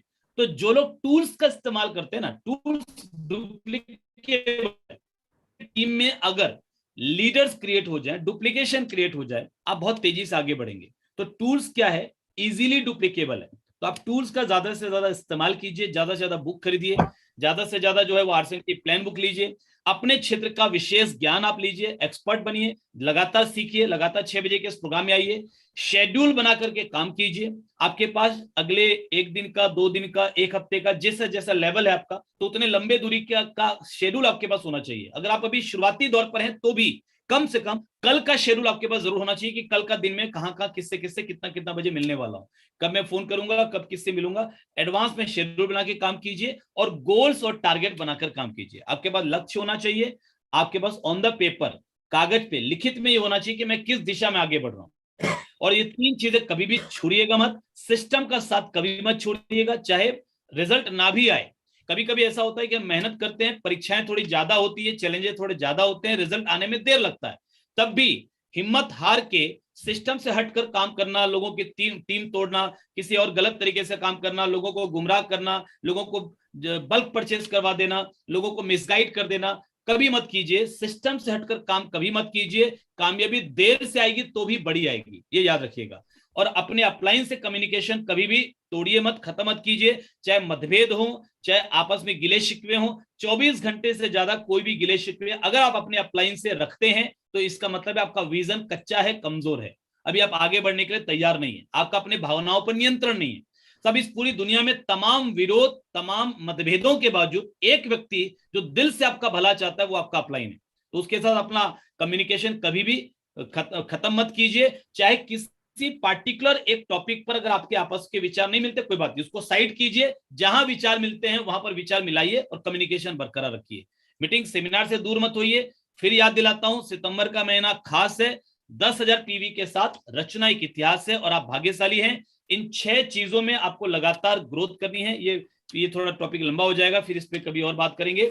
और दृढ़ता के साथ कड़ी मेहनत कीजिए और आने वाली मुश्किलों का सामना करने के लिए तैयार रहिए। आपका सिद्धांत ये होना चाहिए कि सब चीजों को अगर बेहतर करना है तो मुझे बेहतर बनना ही पड़ेगा। और बिल गेट्स जो दुनिया के सबसे अमीर व्यक्ति हैं, हाँ आज 5वें नंबर पर हैं, लेकिन जितनी संपत्ति ये हर साल डोनेट करते हैं, अगर वो सारी संपत्तियों को जोड़ा जाए तो पूरी दुनिया में कोई व्यक्ति इनके बराबर या आसपास भी नहीं होगा। जॉब बेजोस जो आज 2nd नंबर पर हैं, एलॉन मस्क जो नंबर 1 पर हैं, उनकी संपत्ति से भी ज्यादा संपत्ति इनके पास हो सकती है अगर ये जो संपत्ति इन्होंने डोनेट की उसको डोनेट ना करते। तो इनकी एक आदत है, ये अपने आप को नंबर 1 पे नहीं रखते हैं, ये जब भी नंबर 1 पर आने लगते हैं तो अपने कई सारी संपत्ति डोनेट कर देते हैं। तो ये इनको तो मजा आता है समाज के लिए कंट्रीब्यूशन करने में। तो ये अपनी कामयाबी का राज तीन राज बताते हैं। पहला है डिटर्मिनेशन, जो टारगेट बना लिया डट जाओ चाहे कुछ भी हो जाए, आंधी आए तूफान आए, टारगेट बनाया तो काम करना है। इंटेंस हार्ड वर्क, कड़ी मेहनत के बिना किसी को सफलता नहीं मिलती। और तीसरा, दूसरों के आइडियाज को भी स्वीकार करो। कई बार आपको अपलाइन से कुछ आइडियाज मिलेंगे, कई बार डाउनलाइन से कुछ आइडियाज मिलेंगे, उन आइडियाज को स्वीकार कीजिए, उस पर काम कीजिए। आइडिया परिणाम नहीं देते हैं, आइडिया के ऊपर जो एक्शन होता है वो परिणाम, उससे परिणाम मिलता है। कभी कभी ओरिजिनल आइडिया जिसका है वो उतना कामयाब नहीं होता, लेकिन उससे प्रेरित होकर उस आइडिया को जिसने इंप्लीमेंट अच्छे तरीके से किया वो ज्यादा कामयाब होता है। एक गाना आया था बचपन का प्यार, एक छोटे से बच्चे ने गाना गाया था बचपन का प्यार, बहुत इंटरनेट पे सेंसेशन हो गया, वायरल हो गया। बचपन का प्यार, बस हर व्यक्ति गा रहा है, भूल ना जाना मेरे बचपन का प्यार। असल में वो गाना 2019 में किसी गायक ने गाया था। वो बच्चा तो बेचारा खाली गुनगुना रहा था, किसी ने उसके वीडियो बना के इंटरनेट पे डाल दिया, इतना वायरल हो गया कि उस गाने का कॉपीराइट लेकर के उसकी बच्चे की आवाज में दोबारा से रिकॉर्डिंग कराई गई और वो जो नया वर्जन था वो पुराने वर्जन से 1000 गुना ज्यादा हिट हुआ, 1000 गुना ज्यादा हिट हुआ। तो आइडिया कहां से आ रहा है फर्क नहीं पड़ता, अगर आप उस आइडिया पे इंप्लीमेंट जबरदस्त तरीके से करेंगे तो आपको बड़े परिणाम मिलेंगे। और याद हमेशा रखिए कि साहब डिसिप्लिन का जो दर्द है वो हमेशा कम होता है, लेकिन पछतावे का दर्द हमेशा ज्यादा होता है। इस महीने अगर बड़ा काम करने के लिए आपने डिसिप्लिन वे में काम नहीं किया, आपने ज्यादा मेहनत नहीं की, तो सितंबर महीने के बाद आपके पास पछतावा होगा। आपसे कम योग्यता वाले लोग आपसे बड़े मुकाम पर होंगे। और हमेशा संघर्ष में आनंद लीजिए। सब एवरेस्ट की चोटी पर चढ़ने वाले लोगों का मान सम्मान पूरे हिंदुस्तान में, पूरी दुनिया में होता है। उनका नाम पेपर में छपता है, उनके सब उनके ऊपर कमेंट्री और डॉक्यूमेंट्री होती है, उनको अवार्ड ट्रॉफी मिलती है, मेडल मिलता है, बहुत कुछ मिलता है। लेकिन एवरेस्ट पर तो आप हेलीकॉप्टर से भी चढ़ सकते हैं। क्या ये सारी चीज आपको मिलेगी? नहीं मिलेगी। जो संघर्ष करके कामयाबी आपको मिलती है ना, वही कामयाबी बड़ी होती है, वही कामयाबी पर आपका सम्मान होता है, वही कामयाबी की कहानियां बनती है, वही कामयाबी लोग सुनने के लिए टिकट कटाकर आते हैं। तो मैं आपसे यही कहना चाहूंगा कि सौभाग्य आपके दरवाजे पर खड़ा है। मैं आपको शुभकामनाएं देता हूं कि आप उसको पहचान सकें। मॉर्निंग मिरेकल के इस प्रोग्राम में आप रेगुलर बेसिस पर सुबह 6 बजे लगातार आ सकें। इस महीने का बड़ा टारगेट बनाकर बड़े विजन के साथ आप काम कर सकें। मैं हमेशा आपके साथ हूं। मेरा एक यूट्यूब चैनल भी है जिस पर मैं अपने एक्सपीरियंस को आपके साथ शेयर करता रहता हूं। तो मैं हमेशा आपके साथ हूं। गुरुदेव को मैं बहुत बहुत शुक्रिया अदा करना चाहता हूं कि आज उन्होंने मौका दिया कि मैं अपनी बात, अपना अनुभव आप सभी के साथ रख सकूं। उम्मीद करता हूं कि जितने लोग आज यहां पर कनेक्टेड हैं, इनमें से सबसे ज्यादा अचीवर निकलेंगे जो सितंबर के महीने में सारे रिकॉर्ड तोड़ डालेंगे। बहुत बहुत शुक्रिया। Over to Guru. Thank you sir, thank you Sachin, thank you, thank you, thank you, thank you. जितनी बार मैं थैंक यू बोलूं, बिल्कुल बिल्कुल। चैट बॉक्स आपके लिए शुभकामनाओं से, बधाइयों से भरा हुआ है। और आज के प्रोग्राम में जो भी बैठा है वो निश्चित रूप से बिल्कुल नए मोटिवेशन के साथ में, आज आपका मोटिवेशन, आज आपका प्रेजेंटेशन, आज आपके लॉजिक और आज जो कुछ आज आपने इस टीम को, इन साथियों को दिया है, उसके लिए ये टीम पूरी आपकी आभारी रहेगी। क्योंकि सितंबर को आपने वाकई खास बना दिया है। आज आपकी उपस्थिति ने इस प्रोग्राम को एक गरिमा दी है, एक हाइट दी है। उसके लिए ये पूरा परिवार आपका बहुत बहुत आभारी है। और मैं अब सबसे पहले राजेश कोंडे जी को आपके बीच में ले रहा हूं, क्योंकि वो भी एक बिल्कुल दृढ़ प्रतिज्ञा के धनी है, जिन्होंने इंडिया में पहले लीडर है जिन्होंने 1000, मेरी डायरी में डेली उनका नाम होता है क्योंकि मुझे बहुत चिंता रहती है कि 1000 पायनियर अवार्ड का उन्होंने टारगेट लिया हुआ है, 1000 पायनियर अवार्ड। और उनकी नजर पूरी की पूरी इस बात पे है कि मेरी टीम में हाईएस्ट टेक्निकल अचीवर कैसे तैयार होंगे और हाईएस्ट टेक्निकल अचीवर, ताकि मार्च को मैं फतेह कर सकूं। तो राजेश कोंडे जी ने आज इतना मोटिवेशनल और इतना एजुकेशनल और इतना प्रोफेशनल प्रोग्राम सुना है, तो क्या उनके विचार हैं, मैं उनसे जानना चाहूंगा। Yes yes Guruji, thank you sir. Sachin sir, आपका भी दिल से धन्यवाद। आपने गजब गजब का सर आज जो आपने प्रोग्राम दिया है सर, आपने जो बातें बताई मैं बता नहीं सकता, अंदर से दिल गदगद हो गया है सर कि भाई आप भूखा रहो, एक टाइम भूखा रहो, लेकिन अपने गोल पर फोकस रखो। अगर लेकिन आपने काम के प्रति उतना जुनून होना चाहिए सर। आपका एक बहुत ही गजब शब्द जो बेसिस सर आज मैं आपको बताना चाहता हूँ, जो विजनरी लोग होते हैं ना सर, वो औकात के बाहर टारगेट लेते हैं, जो आज मैं सीखा हूँ। और जो औकात के बाहर टारगेट लेते हैं, वो सर ने एक बार बोली, 4 तारों को छूने की कोशिश करो, यकीन है 4 तारे हाथ में नहीं आएंगे, लेकिन ये भी यकीन है कि हमारे हाथ कभी गोबर में नहीं भरेंगे। सर बस एक ही फोकस है कि 1000 लोगों को पायनियर अवार्ड देना है। उसके लिए मैं क्या करूं, कैसे करूं, किस तरह से करूं, किस तरह से मैं लोगों से बात करूं, किस तरह से मैं लोगों को प्लान दिखाऊं, किस तरह से मैं उनके साथ काम करूं, किस तरह से मैं ट्रेनिंग लगाऊं। बस एक ही तो आज के मीटिंग का मुझे एक ही समझ में आया है सर, विजनरी लोग औकात के बाहर टारगेट लेकर काम करते हैं। लोगों टारगेट अचीव हो नहीं हो, लेकिन उसके अंदर उनकी जो लीडरशिप डेवलप होती है, अंदर जो जुनून बाहर निकलता है, जो पागलपन उसके अंदर आता है, जो जोश जुनून पागलपन उसके अंदर भरता है, और जो जुनून पागलपन मेरे अंदर भरा हुआ है, जो गुरुदेव को मैंने शब्द दिया है, उसको मैं कैसे पूरे करूं, किस तरह से मैं मेरी क्या करूं, मैं सेलिब्रेशन को कैसे फोकस करूं, प्रमोशन को कैसे फोकस करूं, मेरा फोकस एक जगह पर कैसे रखूं, ये सारी चीज सर वो एक ही शब्द से निकल रही है कि भाई विजनरी लीडर औकात से बाहर टारगेट लेते हैं। मैं सभी से रिक्वेस्ट करना चाहता हूं कि जिंदगी में अगर आगे बढ़ना है तो औकात से बाहर टारगेट लेकर काम करे। वो अचीव हो ना हो उसके बारे में बाद में सोचना है, लेकिन बस सबसे महत्वपूर्ण है सर, लीडर जो होता है सर, डेली काम करने की आदत डालता है। सर ने बहुत ही गहरी बात बोली है। और बस हमें क्या करना है, जितनी बड़ी सोच, सर ने बहुत गहरी बात बोली सर आज, कि जितनी बड़ी सोच, वो कोई नाम की जो मछली है, सर ने बोला है कि वो जहां पर जाती है वो उतना अपना रूप बनाती है। यानी कि सब कुछ हमारे अंदर है, सब कुछ हम हासिल कर सकते हैं। बस सबसे महत्वपूर्ण है कि भाई मानव जो है ना, मानव क्षमता से बाहर टारगेट लेकर काम करे। और वो टारगेट लेकर मैं गुरुजी काम कर रहा हूँ, पूरी ताकत लगा दूंगा, पूरे समर्पण के साथ काम करूंगा। मेरी जो किताब है, ये किताब मेरी काम करती है पूरे दिन भर, और साथ साथ मेरा जो गामा ओरिजिनल है डेली, वो मेरा पूरी टीम के साथ में काम कर रहा है। डेली इस पर मीटिंगें चालू है और उस पर मैं पूरा फोकस करूंगा और पूरा फोकस के साथ मैं काम करूंगा। थैंक यू सचिन सर, आज का प्रोग्राम सही में अंदर से हिला दिया सर मेरे को। बस 2 ही काम है कि उम्मीद से बड़ी सोच रखना है सर।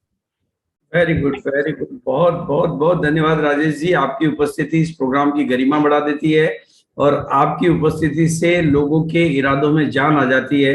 सचिन जी ने वैसे आज सब में वो जान फूंक दी है कि सितंबर के पूरे महीने का पेट्रोल तो भर दिया उन्होंने, लेकिन हमें और जरूरत पड़ेगी सचिन जी की, ताकि सितंबर को हम वाकई खास बना सकें और इतिहास बना सकें। माया मैडम अगर हमारे बीच में है तो उन्होंने भी कुछ इसी तरह का एक बहुत बड़ा विजन लिया हुआ है। माया मैडम अगर आप हैं तो हैंड रेज करेंगे तो हम आपको क्योंकि उन्होंने माया शर्मा को सर कोस्ट बना दीजिए। उन्होंने मतलब एक बहुत ही लीजेंड टारगेट लिया हुआ है, जैसा इन्होंने लिया हुआ है। इन्होंने लीजेंड टारगेट लिया हुआ है हाइजीन कैंपेन के अंदर इंडिया में लीड करना और मानवता की सेवा करना। वो बहुत अहम है, बहुत जरूरी है, इतना पोटेंशियल है, इतना एसेंशियल है, लेकिन दुनिया का ध्यान सर माया जी को। हाँ माया मैडम आप बोलिए। बना दिया गुरु। प्रणाम गुरुदेव। सचिन सर, आज जो हम छोटी छोटी गलतियां ही कर रहे हैं, प्लानिंग नहीं करना, अपना गोल सेट नहीं करना, तो हम उसमें बहुत आगे बढ़ के उसमें जो लर्निंग है वो करेंगे। और मेरा टारगेट सुबह से शुरू हो जाता है कि चाहे मुझे बिजनेस वॉल्यूम कम मिले उससे कोई फर्क नहीं पड़ता है, लेकिन पैसा और मानव सेवा दोनों अगर साथ चले तो ये दोनों मैं साथ लेके चल रही हूँ। और वो जो मुझे दुआएं मिल रही है, रात दिन आगे प्रगति की तरफ बढ़ रहे हैं। और मेरा आप लोगों से वादा है कि जो भी मेरे एरिया के अंदर, मेरे आसपास जो भी मेरे साथ रहेगी, वो महिला कभी हॉस्पिटल नहीं जाएगी। ये मैं हिंदुस्तान की हर महिला से आगाज करती हूँ और उनसे निवेदन करती हूँ कि अगर ये सारा प्रण मेरे भाई अगर साथ दें और महिलाएं ले लें तो गायनिक हॉस्पिटल और गायनिक लेडी डॉक्टर शायद भारत में लोग जाना, मतलब उस कोर्स में जाना ही पसंद नहीं करेंगे, क्योंकि इतना हम उसके वैक्यूम को बंद कर देंगे जाने के लिए। तो मैं हाइजीन के ऊपर बहुत अच्छा करूँ। इस महीने का मेरा टारगेट है कि 5 PQC और 2 QSO लेडीज को अपने एरिया में, और जहाँ पे भी होगा हर महीने का रहेगा, और हर महीने आगे बढ़ूंगी। और कैंप तो हर स्कूलों में और हर जगह करती हूँ और इनकी संख्याएं और बढ़ाऊंगी और हर महिलाओं को स्वस्थ रखने की जवाबदारी लेती हूँ। और माया मैडम को मैं आश्वासन देता हूं कि जैसा फरवरी में हमने भीलवाड़ा में लीजेंड ऑफ गामा ओरिजिनल को सम्मानित करने का फैसला किया है, उसी तरह से लीजेंड्स ऑफ मतलब की सोल उनको भी सम्मानित करने का पूरा प्रोग्राम मैं आज अपने एजेंडा में ले लेता हूं। बहुत जल्दी उनके प्रमोशन रिलीज हो जाएंगे। देखो कंपनी के लिए तो थोड़ी लिमिटेशन होती है, उनको अपने टारगेट को रिटर्न डाउन करना पड़ता है। 1 रुपए से छूट जाता तो भी वो उसमें शामिल नहीं कर सकते हैं, लेकिन मैं उन बंदिशों से बाहर हूं। मैं तो बस जो भी काम बहुत कमिटमेंट के साथ, बहुत डेडिकेशन के साथ काम कर रहे हैं, उन सब साथियों को सम्मानित करना चाहते हैं, क्योंकि बहुत सारे नए लोग बहुत सारे कमाल कर देते हैं। आज आपने सचिन जी को सुन के मैं समझता हूं कि हर साथी गदगद हुआ होगा, हर साथी ने अपने रोमांच को महसूस किया होगा, हर साथी आज एक रॉकेट बन के तैयार हुआ होगा। और पवन देवांगन जी कुछ कहना चाहेंगे तो मैं पवन देवांगन जी से निवेदन करूंगा कि वो भी अपनी बात कहेंगे। जी बहुत बहुत शुक्रिया ब्रदर। आवाज प्रॉपर आ रही है सर? Yes sir.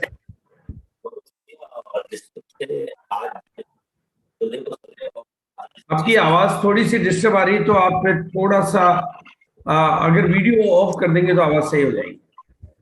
अभी आ रही गुरुदेव? हाँ अब ठीक आ रही है जी बहुत बहुत शुक्रिया गुरुदेव। प्रणाम सर, मैं पवन देवांगन छत्तीसगढ़ डिस्ट्रिक्ट दुर्ग जिले से हूँ, दमदा से हूँ। और फोटोग्राफी के साथ मैंने शुरू किया था और जिस शख्सियत के माध्यम से मैं सीख रहा हूँ, आगे क्या मार्गदर्शन को सीख रहा हूँ सर। और अभी इस बाकी दौर में सर आपका एक टेप हुआ था, इस बाकी दौर जब भी आपका दर्शन है तो सर आपकी आवाज नहीं आ पा रही है, सॉरी। आपकी आवाज में डिस्टर्बेंस है तो समझ में नहीं आ रहा है। मैं ज्ञान प्रकाश जी से निवेदन करूंगा, क्योंकि वो मिरेकल मॉर्निंग में जब से शामिल हुए हैं उनके काम करने के तरीके में बदलाव आया है और बिल्कुल अब वो बहुत उत्साह के साथ, अभी वो बिल्कुल भी थकान महसूस नहीं करते हैं। तो ज्ञान प्रकाश जी, आपसे निवेदन है, आप अपनी बात करें। जी गुरुदेव, ओम शांति, जय आरती। हम आज सचिन सर का बहुत बहुत थैंक यू, बहुत बहुत धन्यवाद। और आज मैं लुधियाना में हूँ कल से, और लगभग यहाँ लुधियाना की टीम को काउंसलिंग किया हूँ। काउंसलिंग करके लगभग 10 लोगों को मैंने गामा ओरिजिनल के बुक को प्रमोट किया है कि आपको 10,000 बीबी करना ही करना है। लगातार मेरा इस पे काम चल रहा है और मैं इस पे ज्यादा बढ़ चढ़ के अभी मैं बोलूंगा, क्योंकि बोलने में सब जो शब्द होती है ब्रह्मांड में जाते हैं और वो घटना घटित होती है कि मार्च तक कुछ विशेष करके दिखाएंगे गामा ओरिजिनल पे, विशेष लोगों को तैयार करेंगे। और टीम में भी जो ट्रेनिंगें लगातार मिल रही है सुबह मॉर्निंग की, इसकी मेरी पूरी फोकस है, पूरी ऊर्जा के साथ में जहां भी मैं मीटिंग कर रहा हूँ हर व्यक्ति को इसका प्रमोट कर रहा हूँ, क्योंकि गुरुदेव ने जो फार्मूला दिया है कि हमें प्रमोशन करना है और फोकस करना है, प्रमोशन करना है। तो जो फोकस प्रमोशन हमारा है, ये जो पार्ट है अब तक ये लगातार नहीं हो रहा था, कभी शाम को, कभी सुबह, कभी दोपहर को, और टीम में वो डुप्लीकेशन नहीं हो रहा था। तो डुप्लीकेशन अगर हम किसी चीज को लगातार करते हैं तो उसमें बहुत बड़ा रिजल्ट बनता है। और पूरे भारत में धन्यवाद गुरुदेव कि आप लीडर्स नए नए तैयार कर रहे हैं। मैं आपका तहे दिल से आभार व्यक्त कर रहा हूँ कि इस स्टेज पे, इस मिरेकल मॉर्निंग में सुबह सुबह एक एक से स्टार ले आ रहे हैं। और बहुत बहुत थैंक यू, बहुत बहुत धन्यवाद। बस रिजल्ट के साथ मैं बहुत कुछ बोलूंगा, उसके पहले बोलने में मैं असमर्थ हूँ। नहीं, मेरा जो सपना है कि हिंदुस्तान को लीडरशिप की एक ऐसी नई, क्योंकि I am in the age of 67 और मुझे बहुत गर्व है और मुझे बहुत फक्र भी है कि एक पावर ऑफ एप्रिसिएशन और पावर ऑफ प्रमोशन की वजह से हम आरसीएम को इतने ढेर सारे लीडर्स तैयार कर पाए हैं। क्षमताएं, जैसा सचिन जी बार बार कह रहे थे, क्षमताएं आप सबके अंदर है, आप सबके अंदर। और मैं एक लाइन हिंदुस्तान के हर मंच पे कहा करता हूं कि आपकी मम्मी को भरोसा नहीं, पापा को भरोसा नहीं, क्योंकि जिस माहौल में आप ले रहे हैं वहां पर भरोसा नहीं होता है, लेकिन मुझे भरोसा है कि आप कमाल कर सकते हैं और आप उस भरोसे पर भरोसा करिए।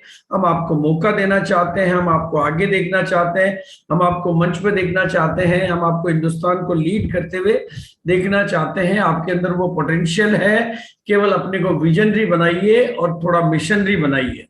विजन के, जैसे माया मैडम ने विजन के साथ में मिशन को ऐड किया, विजन और मिशन जब आपकी जिंदगी में शामिल हो जाते हैं तो कमीशन तो आपके पीछे पीछे दौड़े चले आते हैं और बहुत अनलिमिटेड इनकम की के रास्ते आपके लिए खुल जाते हैं।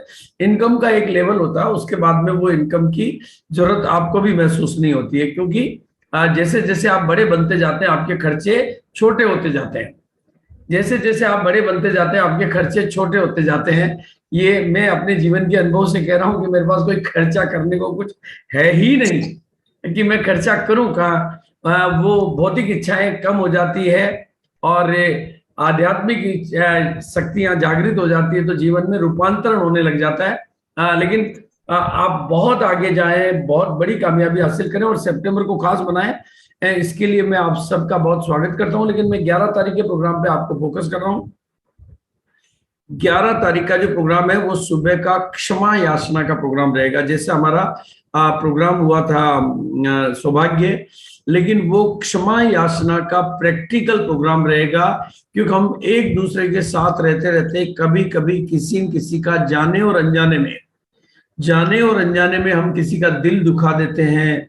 जाने और अनजाने में हमारे अंदर से कहीं कभी कभी हमारा छोटा मोटा अहंकार खड़ा होकर सामने वाले के लिए थोड़ा मतलब चोट का कारण बन जाता है। वो सब चीजें नादानी में होती है, गलतियों से, जान कहते हैं भूल से भी कई भूलें होती रहती है, उन सब के लिए। और भूल केवल हमारी इंसानों के साथ ही नहीं, प्रकृति के साथ हमारी भूल होती है, इस सृष्टि और कायनात के साथ हमारी भूल होती है। तो बिल्कुल प्रैक्टिकल और आपके अंदर वो बल भरते हुए, आपके अंदर वो शक्ति भरते हुए, परमात्मा से आपको सानिध्य दिलाते हुए एक मेडिटेशन के माध्यम से क्षमा याचना का एक प्रैक्टिकल सेशन हम 11 तारीख को सुबह 6 बजे करेंगे, क्योंकि वो दिन हमारे जैन परंपरा का, आपने मिच्छामी दुक्कड़म नाम सुना होगा। मिच्छामी दुक्कड़म का मतलब वो तो लिमिटेड अर्थ है, लेकिन क्षमा याचना का बहुत व्यापक अर्थ है। उस व्यापक अर्थ में आपकी टीम के लोग बैठे हैं, चाहे वो यूट्यूब पे बैठे हैं, आपके परिवार के लोग बैठे हैं, ताकि हम एक दूसरे के, क्योंकि एक बात मैं आपको सबको बता देना चाहता हूं, जहां ट्रेनिंग काम नहीं करती, जहां पर टेक्निक काम नहीं करती, जहां पर टीम काम नहीं करती, जहां पे मतलब और बहुत सारे टूल्स काम नहीं करते हैं, वहां पर भी ट्यूनिंग काम करती है। ट्यूनिंग, चींटियों में ट्यूनिंग होती है, इसलिए वो असंभव को संभव बना देती है। तो वो ट्यूनिंग के लिए एक दूसरे के साथ में दिलों को हल्का करके चलना, हार्मनी से बिल्कुल, उसके लिए 11 तारीख का सुबह का प्रोग्राम बहुत अलग तरह का रहेगा, बहुत यूनिक रहेगा, जो आपको हल्का बना देगा, और आप जितने हल्के बनेंगे उतने ही ऊपर उठने के लिए आप तैयार हो जाएंगे। ऐसी कई यूनिक चीजें, क्योंकि वो भी सितंबर के बिजनेस को इम्पैक्ट करेगा, इसलिए आपको वो प्रोग्राम हम दे रहे हैं। और एक दिन माया मैडम का प्रोग्राम हम फिर वापस लेंगे, आपको पहले सूचना दे दी जाएगी, ताकि आप महिलाओं को ला सकें, क्योंकि हाइजीन कैंपेन एक इतना बड़ा प्रोजेक्ट है, इतना बड़ा प्रोजेक्ट है, इतना बड़ा प्रोजेक्ट है, जिसकी कल्पना भी आप नहीं कर सकते। जैसे तुलसी पेंट हमारा बहुत बड़ा प्रोजेक्ट है, लेकिन अभी वो सितंबर का प्रोजेक्ट नहीं बन सकता, इसलिए उसको हमने अवॉइड कर रखा है। और कि भाई उसको हम सितंबर के बाद आपको तुलसी पेंट के ऊपर कमाल की जानकारी देंगे कि 1 करोड़ का कस्टमर आपको कैसे मिलेगा।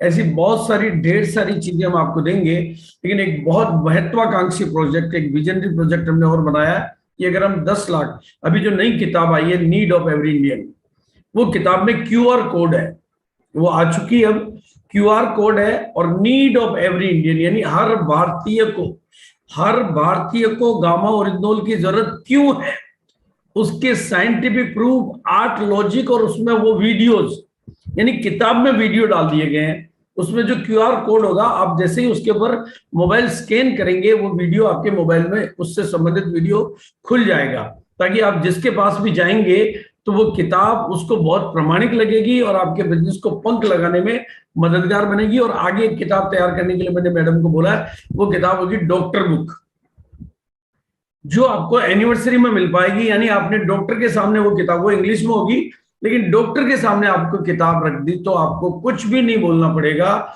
कुछ भी नहीं बोलना पड़ेगा। और एक दिन मैंने मैडम को रिक्वेस्ट किया, एक डेट मैडम की मिलेगी जिनके 2 करोड़ फॉलोअर, 2 करोड़ व्यूज हैं जिनके चैनल के, और जो जिस भी डॉक्टर के सामने बैठती हैं, वो डॉक्टर चाहे दुनिया का कितना भी बड़ा डॉक्टर हो, वो सरेंडर हो जाता है। वो ईसा मैडम भी आपके प्रोग्राम में मॉर्निंग में आएंगी, तो आप अपनी पूरी टीमों को तैयार करिए। ये मिरेकल मॉर्निंग का प्रोग्राम आपके जीवन में मिरेकल कर सके, ऐसी ढेर सारी शुभकामनाएं। बहुत सारे लीडर्स और जिन सभी सीनियर लीडर्स का समर्थन मुझे मिल रहा है, मैं उनका बहुत बहुत आभारी हूं, मैं उनका ऋणी हूं, और मैं यही चाहूंगा कि सितंबर का महीना उनके लिए खास बने और उनकी कामयाबी इतिहास बने, और मैं आपकी कामयाबी को सेलिब्रेट कर सकूं। मेरी हार्दिक इच्छा रहती है कि आपने अपने जन्मदिन मनाए हो या ना मनाए हो, अपनी शादी की सालगिरह मनाई या ना मनाई हो, लेकिन आपकी कामयाबी के जश्न को मैं पूरे हिंदुस्तान के लोगों के बीच में मनाना चाहता हूं। और आपकी टीम में जो विशेष उपलब्धियां होती है वो आप भेजिए, हम इस मंच पर भी उन उपलब्धियों को सम्मानित करेंगे। Thank you so much, thank you everybody. और चूंकि समय हो गया है, समय इजाजत मांगता है, तो हम आप सब लोगों को मौका नहीं दे पाएंगे, लेकिन आप सबके बहुत आभार के साथ, और खास तौर से सचिन जी ने आज बहुत कमाल कर दिया, और सितंबर के महीने को इतिहास में बदलने के लिए एकदम लोगों को तैयार कर दिया। उसके लिए सचिन जी के लिए हम सब लोग एक बार सबको अनम्यूट करेंगे, बहुत जोरदार तालियां बजाएंगे, और सचिन जी से रिक्वेस्ट करेंगे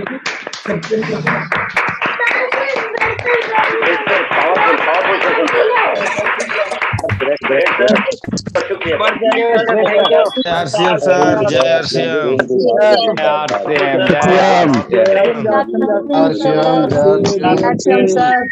आरसीएम सर।